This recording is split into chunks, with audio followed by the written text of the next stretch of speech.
Welcome to the Base Face Network.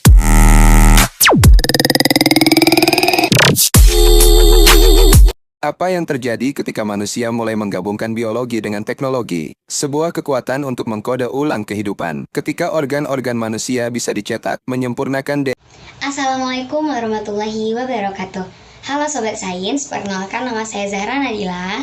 Saya perwakilan dari kelas IPA E 2022. Di sini saya akan mengikuti lomba video pembelajaran yang diadakan oleh RNA, Departemen Pendidikan IPA.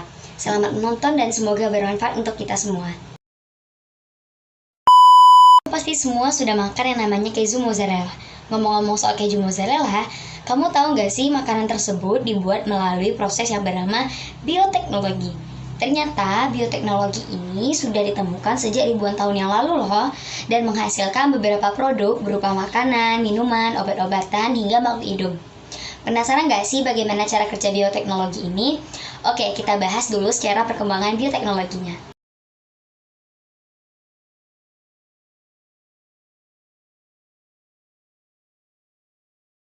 Bioteknologi ini berasal dari tiga kata, yaitu bios yang berarti hidup, lalu teknos artinya penerapan, dan logos yang berarti ilmu.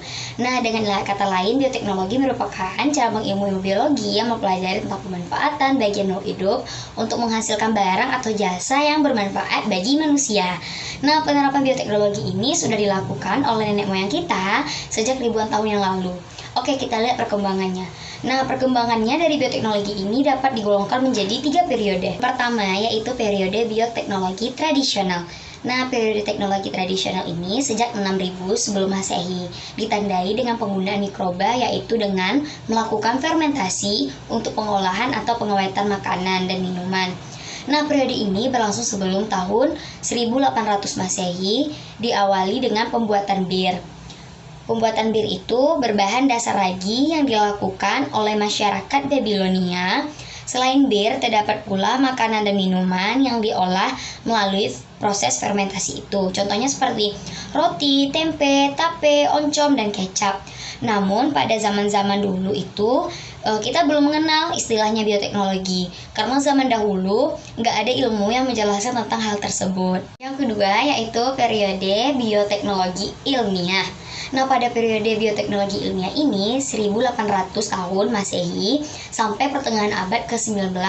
Nah, pada zaman ini nih, manusia mulai menyadari bahwa proses fermentasi ini terjadi begitu saja, di mana berbekal rasa ingin tahu melakukan penelitian dengan menggunakan prinsip ilmiah, yang hasilnya yaitu berupa penemuan enzim dari ekstrak ragi yang dapat mengubah gula menjadi alkohol, dan dilanjutkan dengan penggunaan istilah bioteknologi di tahun 1919. Nah, pada periode ini hasil teknologi itu bukan hanya berupa makanan, melainkan juga obat-obatan seperti antibiotik dan penisilin. Periode ketiga, di mana periode bioteknologi modern ini setelah Perang Dunia Kedua sampai sekarang, di mana zaman semakin berkembang, kemudian kebutuhan manusia pun semakin bertambah. Nah, jadi ada upaya untuk menghasilkan bahan pangan dan obat-obatan melalui proses yang lebih efektif dan efisien, di mana bioteknologi modern ini diawali dengan penemuan enzim nuklease restriksi. Nah, enzim ini memungkinkan kita untuk memotong dan menyisipkan DNA ke makhluk hidup. Masuk ke jenis dan produk bioteknologi. Kita sudah membahas tentang perkembangan bioteknologi. Nah, sekarang kita akan membahas bioteknologi dari zaman ke zaman. Apa teman-teman tahu jenis bioteknologi berdasarkan prinsipnya? Nah, secara umum ada 2 jenis bioteknologi, yaitu bioteknologi konvensional atau sederhana, yang kedua bioteknologi modern. Yang pertama, kita akan membahas bioteknologi konvensional. Nah, bioteknologi konvensional ini adalah bioteknologi yang memanfaatkan langsung mikroorganisme. Mikroorganisme ini seperti apa? Seperti bakteri atau jamur. Nah, enzim yang dihasilkannya yaitu mikroorganisme ini terlibat dalam proses fermentasi atau peragian untuk menciptakan produk dan jasa, juga termasuk ke dalam yang pertama yaitu manusia bioteknologi konvensional daripada proses fermentasi atau peragian untuk menciptakan produk dan jasa, termasuk juga ke dalam bioteknologi konvensional. Nah, jadi apa sih ciri-ciri bioteknologi konvensional ini? Yang pertama, manusia telah menemukan ini sejak lama, yang seperti dijelaskan dari awal tadi, menggunakan teknik fermentasi yang sebagian besar digunakan untuk makanan. Nah, kemudian bioteknologi modern. Jadi bioteknologi modern ini, kalau kita sudah mendengar penjelasan dari awal tadi, dia berada pada periode Perang Kedua sampai sekarang. Nah, jadi bioteknologi modern ini lebih maju daripada teknologi konvensional, di mana bioteknologi modern ini menggunakan enzim dan bisa menyisipkan DNA ke makhluk hidup. Oke, apa saja sih contoh dari bioteknologi konvensional dan modern? Jadi beberapa bioteknologi telah menambah beberapa bidang kehidupan manusia seperti pangan, pertanian, peternakan, kesehatan, serta obat-obatan. Yang pertama itu pada bidang pangan. Nah, jadi banyak ilmu bioteknologi konvensional di bidang pangan. Pasalnya, bidang ini adalah menjadi titik awal pengenalan bioteknologi sederhana pada zaman dulu. Yang pertama itu ada pembuatan tempe. Bagaimana sih cara pembuatan tempe?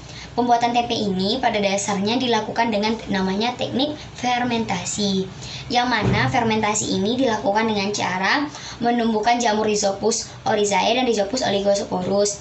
Pada kedelai, pertumbuhan jamur ini akan menghasilkan filamen yang disebut hifa. Nah, jadi pada tempe ada yang putih-putih itu namanya hifa. Jadi sifat jamur ini adalah menghasilkan filamen. Oke, selanjutnya pembuatan yogurt.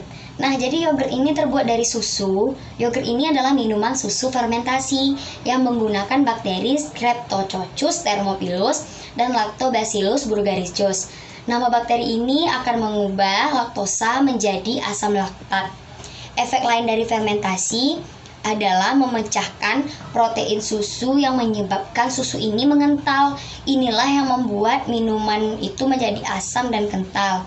Selanjutnya itu pembuatan kecap. Pembuatan kecap ini menggunakan jamur Aspergillusca yang bertanggung jawab untuk pembuatan kecap. Selain jamur dan bakteri, asam laktat yang ada tumbuh pada kedelai ini merusak campuran biji-bijian setelah mengalami fermentasi karbohidrat jangka panjang.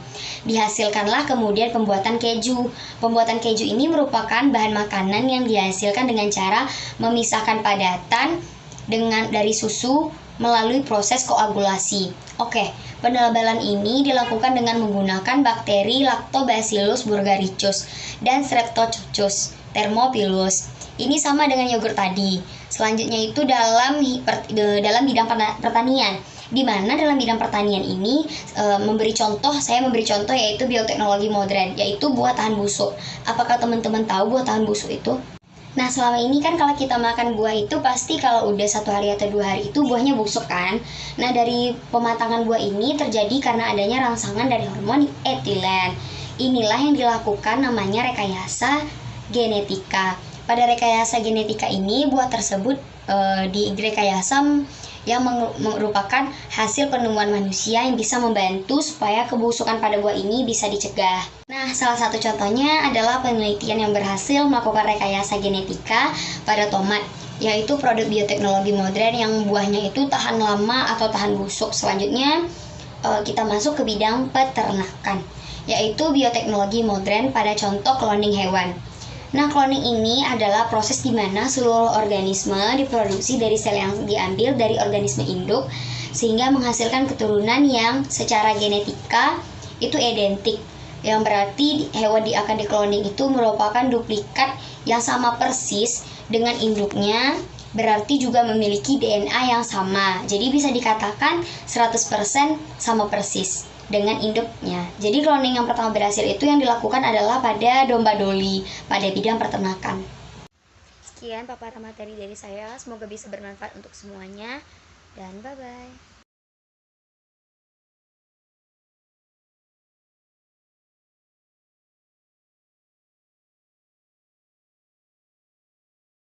Audio Jungle.